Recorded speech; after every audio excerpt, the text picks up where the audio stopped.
Abram a escritura no Salmo 89.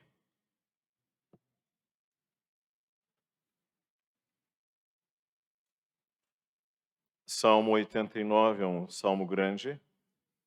Nós não vamos ler todo, mas eu vou fazer destaques. E se você puder manter, então, o texto bíblico aberto, isso pode ajudar você na exposição desta manhã. Salmo 89. Eu dei a essa palavra o seguinte título: E afinal, temos um rei? É uma boa pergunta. Dias atrás nós vimos a coroação do rei Charles III,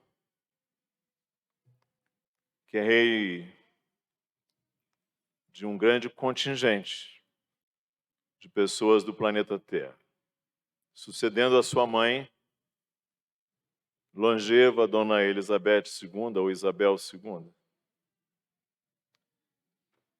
A monarquia mais antiga, pelo que se tem ideia, hoje é a japonesa.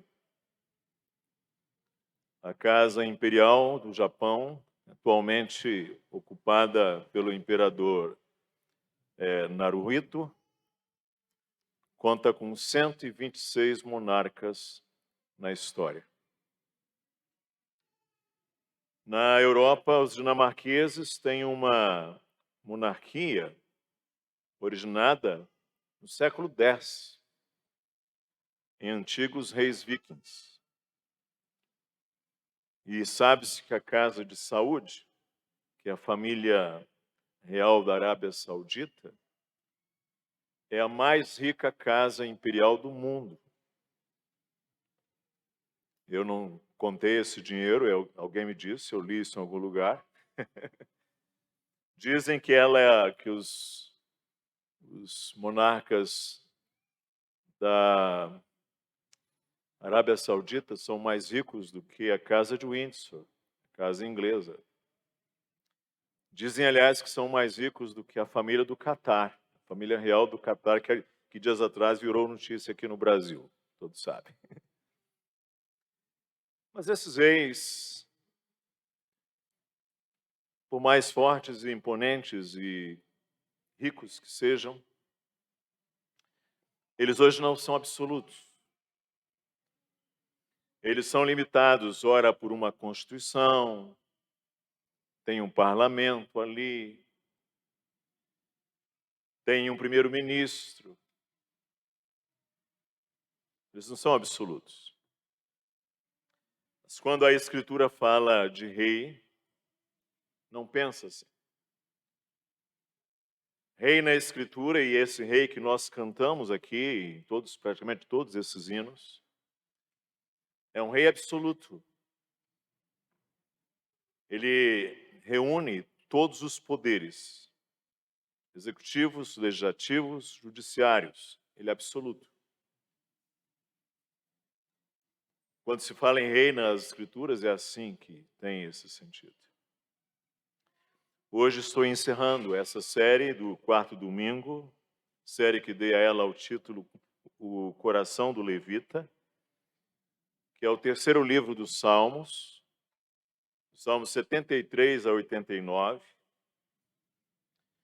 Salmos, o Saltério, era um livro de orações cantadas.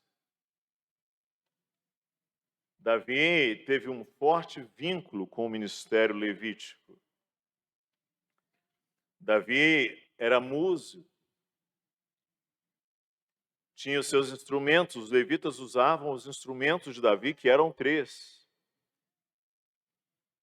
E assim como todo corpo tem um coração, o coração de Israel era o templo. O ponto mais elevado da vida do judeu era estar em Jerusalém. Então, o levita está no coração de Israel.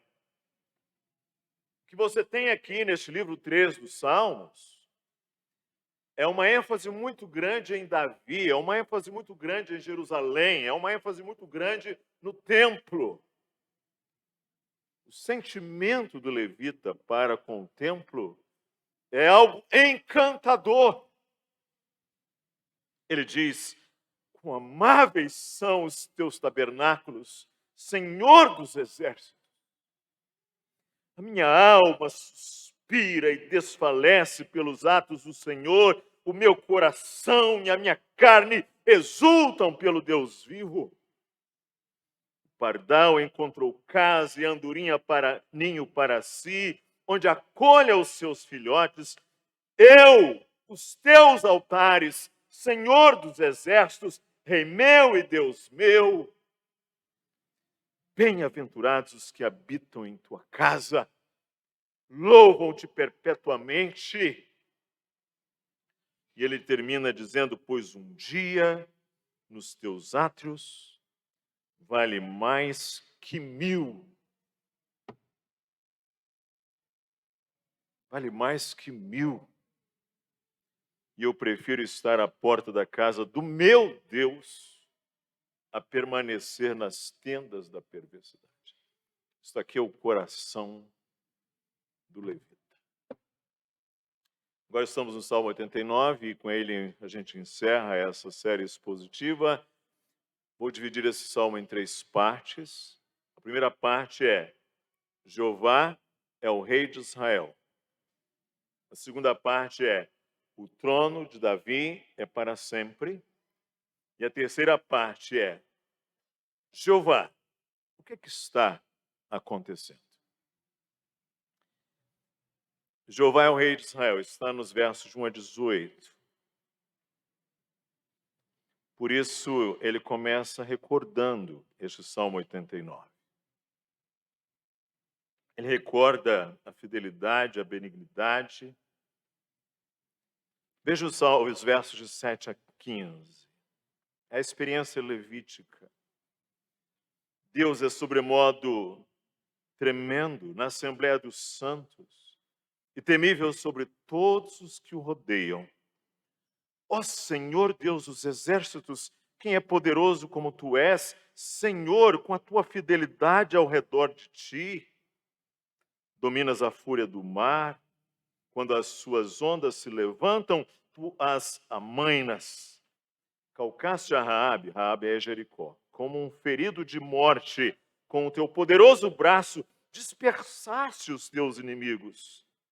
Teus são os céus, tu é a terra, o mundo e a sua plenitude, tu os fundaste.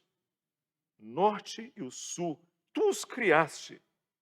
O Tabor e o Hermon, que são grandes montes daquela região, exultam em teu nome. O teu braço é armado de poder, forte é a tua mão e elevado a tua destra. Justiça e direito são o fundamento do teu trono. Graça e verdade te procedem. Bem-aventurado o povo que conhece os vivas de júbilo, que andas, ó Senhor, na luz da tua presença. Quando eu leio esse salmo aqui, fico pensando que quem escreveu essas palavras foi uma pessoa que viveu muitos e muitos séculos antes da gente, antes de Cristo. E eu leio e fico assim pensando, eu acho que eu não sei orar, não. Essas pessoas sabiam orar. Essas pessoas sabiam falar com Deus. Que coisa extraordinária. Olha aqui as minhas orações, eu disse, como as minhas orações são pobres. Olha isso aqui. Como ele ora, ele exalta o Senhor, ele louva o Senhor, ele destaca para a fidelidade de Deus. Aliás, o que seria a fidelidade de Deus? Que Deus é fiel. Aqui nesse salmo é a fidelidade à aliança que Deus fez com Davi. A aliança, a promessa que Deus fez com Davi. A fidelidade à palavra que Deus deu a Davi. Ele também louva a benignidade, a misericórdia do Senhor, Deus benigno, Deus misericordioso. Benignidade porque é Deus por iniciativa dele, por graça dele. Deus veio e abençoou Israel. Deus que desce, Deus que vem ao encontro de Israel para abençoá-lo, para fazer dele seu filho, para tomá-lo no colo, para dizer: tu és meu filho. Deus maravilhoso, benigno, que se inclinou para Israel, escravo no Egito, sepultado como José no caixão do Egito. Esse Deus maravilhoso, benigno, que concedeu o rei Davi. Vejam os versos. Aliás, o reinado de Deus, ele diz nos versos 14 a 18, né? Justiça e direito são o fundamento do teu trono, graça e verdade precedem. Bem-aventurado o povo que conhece os vivas de júbilo, que anda, ó Senhor, na luz de tua presença, em teu nome de contínuo se alegra, e na sua justiça se exalta, porquanto tu és a glória de sua força, no teu favor avulta o nosso poder, pois ao Senhor pertence o nosso escudo e ao Santo de Israel o nosso rei. Ele vai louvando a Jeová como o grande rei de Israel. Os versos 3 e 4 vai dizer que Deus escolheu Davi. Vejam lá. Fiz aliança com o meu escolhido e jurei a Davi, meu servo, para sempre estabelecerei a tua posteridade e firmarei o teu trono de geração em geração. E aí nós chegamos à segunda parte do Salmo, que está lá dos versos 19 a 37, que é a afirmação de que o trono de Davi é para sempre. Os versos 19 a 37. É exatamente isto que lembra a aliança que Deus fez com Davi. Lembram-se vocês da aliança que Deus fez com Davi? Deus fez uma promessa a Davi que seus descendentes reinariam sobre Judá, sobre o povo de Deus para sempre. E foram 20 reis da descendência de Davi, da linhagem de Davi, que governaram Judá. E a preservação da linhagem real de Davi era na qual deveria vir a promessa do Messias. E é a justificativa da misericórdia de Deus sobre o povo de Judá. Vejam os versos 26 a 29. Ele, Davi, te invocará, dizendo: tu és meu pai, meu Deus, e a rocha da minha salvação. Faloei por isso meu primogênito, mais elevado entre os reis da terra. Conservar-lhe-ei para sempre a minha graça e firme com ele a minha aliança. Farei durar para sempre a tua descendência e o seu trono como os dias do céu. E aí você começa a pensar: pastor Jesus, acho que ele não está falando de Davi, não. Ele está falando de Davi ou não está falando de Davi? É que essa tensão é importante. Ele vai falar da fidelidade de Deus com Davi. Veja os versos 33 a 36. Mas jamais retirarei dele a minha bondade, nem desmentirei a minha fidelidade, não violarei a minha aliança, nem modificarei o que os meus lábios proferiram. Uma vez jurei por minha santidade, serei eu falso a Davi, a sua posteridade durará para sempre, o seu trono como o sol perante mim. E aí Deus fez uma promessa. E essa promessa não dependia da força de Davi, que aliás Davi era um homem de fragilidades. A promessa de Deus era: o teu trono durará para sempre, aliás, eternamente. Não faltará rei em tua casa. Mas aí o levita termina este salmo fazendo uma pergunta. Jeová, essa palavra Senhor aí em caixas altas é o nome sagrado de Deus que Às vezes pronunciamos como Jeová, não sabemos se é exatamente essa a pronúncia. Jeová, o que está acontecendo? Os versos de 38 a 51. Sabe por quê ele faz, em rigor, essa pergunta? O último rei de Judá, da descendência de Davi, foi Zedequias. Reinou lá de 598 a 586 a.C. E ele foi deposto pelos babilônios. E quando em 587 a capital Jerusalém foi destruída, os moradores foram levados para o exílio na Babilônia.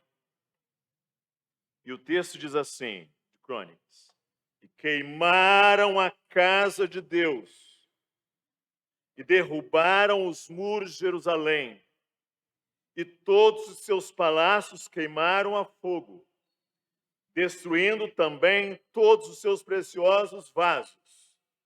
E os que escaparam da espada levou para a Babilônia, e fizeram-se servos dele e de seus filhos, até ao tempo do reino da Pérsia, para que se cumprisse a palavra do Senhor pela boca de Jeremias, até que a terra se agradasse dos seus sábados.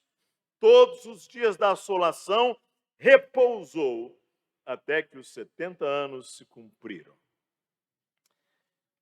O levita está agora vivendo nesse tempo em que Jerusalém está em ruínas, o templo está tombado, não há rei na casa de Davi, Judá está sem rei. E como é que fica? Deus prometeu que não faltaria reino, não faltaria o trono de Davi seria para sempre. Deus que é rei de Israel, Deus que fez uma aliança com Davi, e agora estamos vivendo isto. Veja os versos 38 a 40. Tu, porém, o repudiaste, o rejeitaste, e te indignaste com o teu ungido.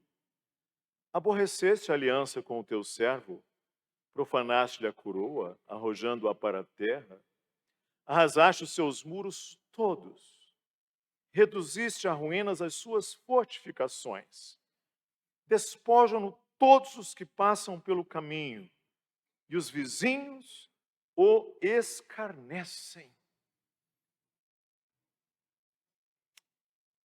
É assim que ele está vendo o que aconteceu com Judá. E ele vai trazer aí para a gente, vejam os versos 49 a 51, que aliás, como ele termina. E assim termina o livro 3, verso 49 a 51. Que é feito, Senhor, das tuas benignidades de outrora? Juradas a Davi por tua fidelidade? Lembra-te, Senhor, do opróbrio dos teus servos e de como trago no peito a injúria de muitos povos, com que, Senhor, os teus inimigos têm vilipendiado, sim, vilipendiado os passos do teu ungido. É assim que ele termina, eu já volto ao verso 52, mas é assim que ele termina, dizendo: o Senhor fez uma promessa, o Senhor é o Deus de Israel, o Senhor prometeu que o reino de Davi seria para sempre, e o que nós temos agora nem é o trono do Senhor, porque o templo foi tombado, não tem mais arca lá, não temos mais rei, Jerusalém está em ruínas, nós somos cativos, nós somos escravos aqui na Babilônia, nós somos um povo em terra estranha. O que o Senhor fez da tua promessa? Onde está a benignidade do Senhor? Onde está a fidelidade do Senhor? É assim que ele termina.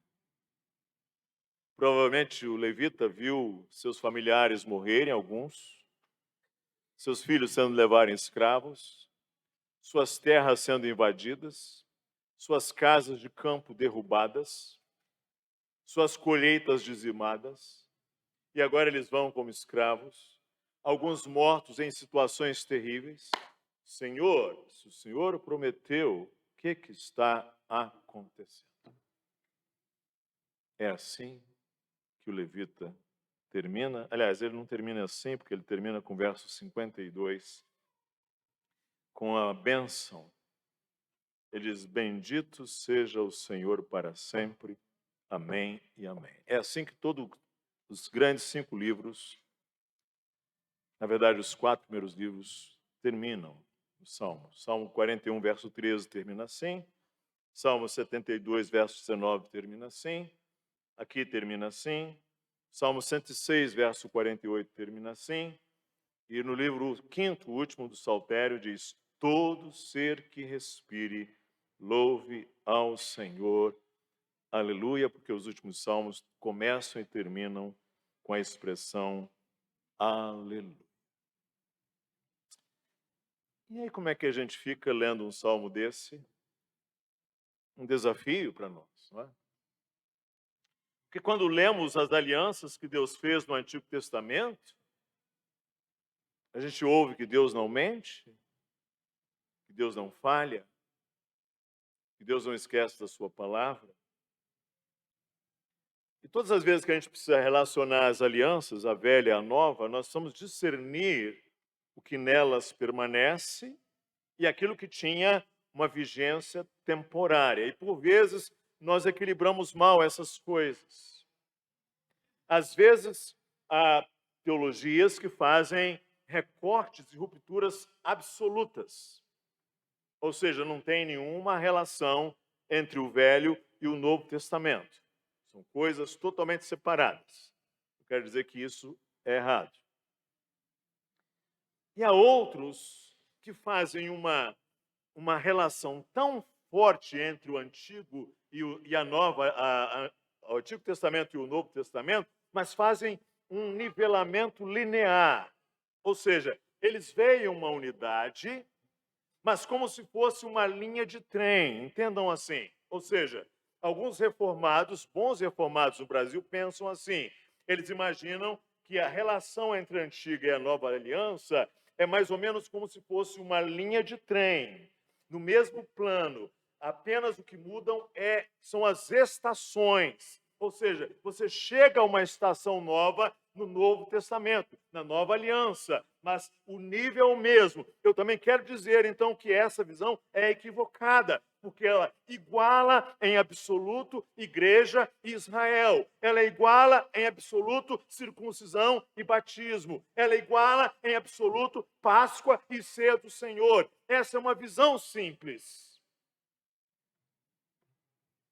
O que nós temos na Escritura é uma unidade orgânica. Vamos entender isso.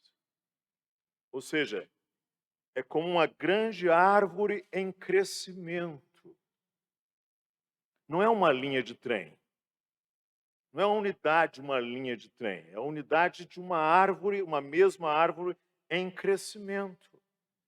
Você tem raiz, broto, tronco, galhos, folhas, flores, frutos. É uma unidade só, é uma história só, mas não é nivelada, é orgânica, cresce, desenvolve, progride, madura, se aperfeiçoa em Cristo. Mas Deus não cancela a sua promessa e graça sobre nós. Isso é importante.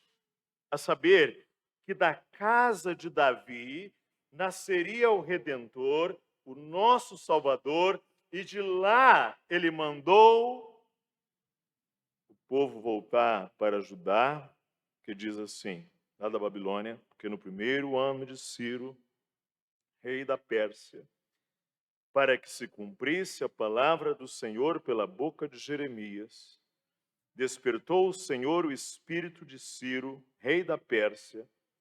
E Deus usa qualquer coisa, gente. Deus pode usar um ímpio. Ciro era um homem ímpio. Deus pode usar quem Ele quiser. Aliás, preciso dizer muito honestamente, Deus usa até a mula de Balaão, porque Ele é livre para usar do jeito que Ele quiser, da maneira que Ele quiser. Ele faz isso. Ele usa homens e mulheres perversos, e usa especialmente para a sua glória os seus filhos, seus servos. E Deus usou Ciro, e assim diz Ciro, o rei da Pérsia: o Senhor Deus dos céus me deu todos os reinos da terra e me encarregou de lhe edificar uma casa em Jerusalém, que está em Judá, que há entre vós de todo o seu povo. O Senhor, seu Deus, seja com ele e suba. E assim Judá voltou para sua terra. E vem João o Batista. E assim abre o Novo Testamento. E diz: arrependei-vos, porque o reino de Deus ou dos céus está próximo. E o Senhor respondeu o clamor do levita. Enviou Cristo da casa de Davi. E ele cumpre, ele responde, ele é a resposta a todas as expectativas de todo crente do Antigo Testamento. Cristo é a resposta de todo crente do Antigo Testamento. Toda aspiração, todo cumprimento está nele. O que nós podemos aprender aqui neste salmo? Vou destacar só duas coisas e mais algumas considerações finais. O levita está orando. E orando, e ele não engana Deus. Aliás, ninguém engana Deus. Às vezes a gente quer chegar diante de Deus com aquelas orações bonitas, bem desenhadas, mas a gente não é sincero diante do Senhor. O levita, quando tem angústia, ele diz que tem angústia. O salmista, quando tem tristeza, ele diz que tem tristeza. O salmista, quando está confuso, ele diz que está confuso. E mesmo diante de um conflito interno, observem, mesmo diante da dúvida, Jeová, o que está acontecendo?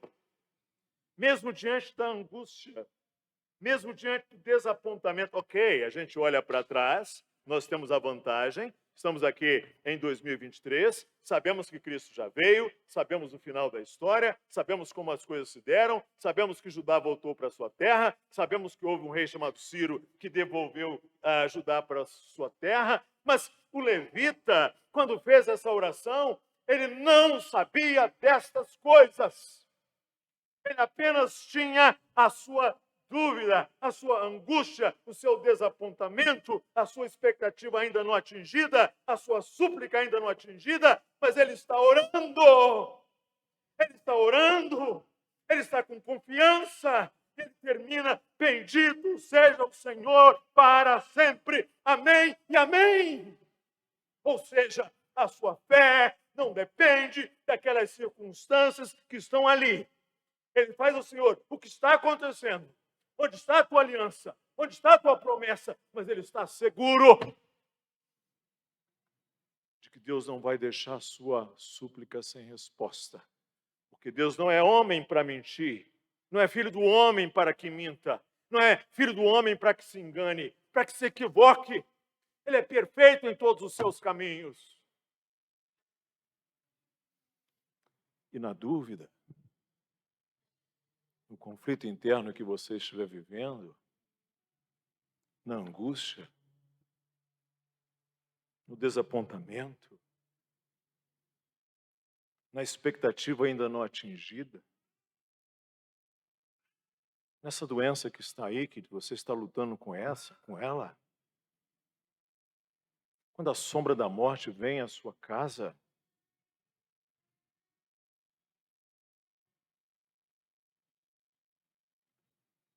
e te traz o pranto, dor. Você pode orar. Você pode orar com confiança. Você pode orar com segurança. Você pode erguer ao Senhor e dizer: por que, Senhor? Por que, Senhor? Por que, Senhor? Mas continua dizendo: Senhor, Senhor, Senhor, Senhor, Senhor. É o seu Senhor. As circunstâncias parecem totalmente contraditórias. Mas é o seu Senhor. Para onde iremos? Oh, só tu tens as palavras de vida eterna.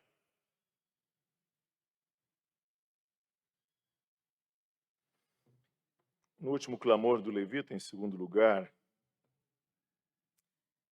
você pode se lembrar que, apesar das circunstâncias, o rei de Israel era Jeová. Não foi assim que ele começou? O Senhor é o grande rei, é o rei sobre toda a terra. Tudo está nas suas mãos. O Senhor é o grande rei. O rei de Israel era Jeová, apesar das circunstâncias.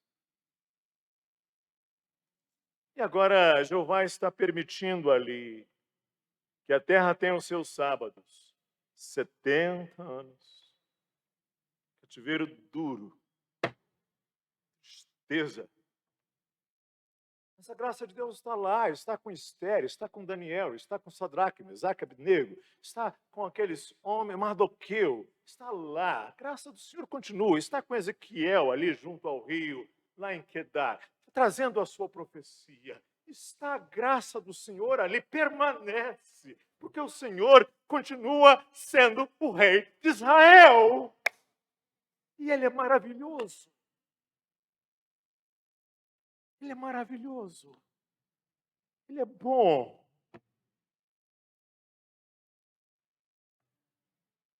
Para os judeus, como nós vimos, os babilônios eram um símbolo de tudo aquilo que era de ruim. Nós vimos isso no domingo passado, em Apocalipse. Eles estão agora vivendo ali as provas de sua fé. E às vezes Deus prova a nossa fé, irmãos. Um cenário difícil.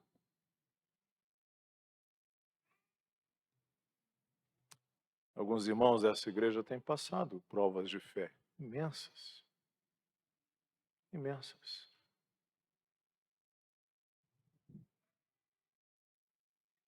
Provas imensas. A gente esquece, não é? A gente esquece o sofrimento, a gente esquece das lutas, a gente esquece das coisas, a gente esquece. Graças a Deus que a gente esquece. Né? Certas coisas a gente esquece. Mas para um pouquinho agora, abre um pequeno parêntese. Lembra aquele momento daquela dor terrível? Lembra? Lembra daquele momento ali junto ao caixão? Lembra? Lembra daquele momento de transição difícil? Lembra? Lembra? E o Senhor esteve com você naquele cenário, quando seu coração ficou pequeno, do tamanho de uma amêndoa, você ficou pequeno, o Senhor cuidou de você, lembra? Lembra? O Senhor prova nossa fé. Mas eu preciso terminar dizendo, até porque temos crianças aqui em nosso culto, e criança, a atenção dura menos. Davi era um ápice de rei humano. Ele era um ápice. Mas ele era apenas uma sombra tênue de um rei humano perfeito. E eu diria que a oração desse levita deve ser a nossa. Isso aqui é, no final das contas, termina com um lamento. É aquela oração que Jesus nos ensinou a fazer. Pai nosso que estás no céu, santificado seja o teu nome, que venha o teu reino. Venha o teu reino. Essa é a oração sempre. Venha o teu reino. Venha logo. Nós queremos um reino eterno. Nós almejamos por um reino permanente. Nós almejamos por um reino perfeito, em que Deus não abra mão de nenhuma das suas promessas. No dia em que aquela noite ele chamou Davi, seu servo, sozinho e disse: rapaz, é na tua casa, eu vou fazer um trono para sempre. E o Senhor fez ali uma promessa com Davi, uma aliança que nunca será, jamais anulada. Mas nós queremos um reino que seja permanente, pleno, em que o sangue, a semente, a linhagem, a genética de Davi esteja lá no trono, mas perfeito, sem a presença do mal e do adversário. Nós estamos vendo Apocalipse no terceiro domingo e ele diz assim: pelejarão eles contra o Cordeiro, os inimigos lá, né? E o Cordeiro os vencerá, pois é o Senhor dos senhores e o Rei dos reis. Vencerão também os chamados, eleitos e fiéis, que se acham com ele. Viu o céu aberto, e eis um cavalo branco. O seu cavaleiro se chama Fiel e Verdadeiro, e julga e peleja com justiça. Ele tem no seu manto e na sua coxa um nome escrito: Rei dos reis e Senhor dos senhores. E o último capítulo da Bíblia, porque a Bíblia é uma unidade. Ela tem 66 livros, bem diferentes, bem distantes no tempo, no espaço, no seu lugar. 66 livros. Mas isso aqui não é uma coxa de retalhos. A não ser que seja aquela coxa de retalho que Irani e as irmãs aqui fizeram tão bem, que no final junta tudo e forma aquela unidade bonita, não é? Aí dá. Mas uma coisa totalmente sem unidade, não. Isso aqui é um livro que tem uma unidade perfeita. Só não entende isso quem não lê a Bíblia, quem não fica admirado com esse texto maravilhoso que é a palavra de Deus.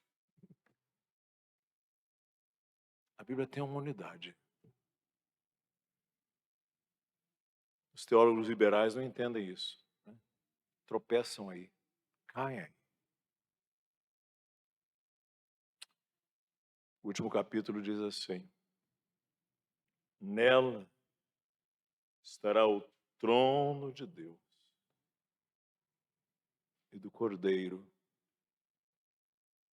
Os seus servos o servirão. Inclusive, este senhor aqui chamado Etan, israelita, ou Esraíta, da família de Ezra, que compôs esse Salmo 89. Seus servos o servirão, contemplarão a sua face, e na sua fronte está o nome dele. Então já não haverá noite, nem precisam eles da luz de candeia, nem da luz do sol, porque o Senhor Deus brilhará sobre eles. E olha o verbo: e reinarão pelos séculos dos séculos. Quando Handel, o compositor britânico, resolveu falar disto no seu oratório chamado Messiah, o Messias, ele faz com que aquelas trompas, aqueles metais e aquele coro fique repetindo para sempre, e sempre, para sempre, e sempre, para sempre, e sempre. O reino do nosso Senhor Jesus Cristo, que cumpre, que plenifica todas as velhas e antigas promessas. Sim, meus irmãos e irmãs, a resposta é sim. Nós temos um rei. Que ele nos abençoe. Vamos orar? Senhor, fortalece a nossa fé. Põe os nossos olhares nesse reino permanente do nosso Senhor Jesus Cristo. Aumenta a fé desta igreja, dos visitantes que estão conosco. Dá-nos uma mente e um coração iluminado pela beleza da palavra do Senhor. E que nós possamos cada vez mais estar perto de Cristo e louvá-lo como um rei maravilhoso que Ele é. Ele sabe todas as coisas. Ele governa plenamente. E Ele virá vestido de glória e majestade. Agradecemos por Tua palavra preciosa em Cristo.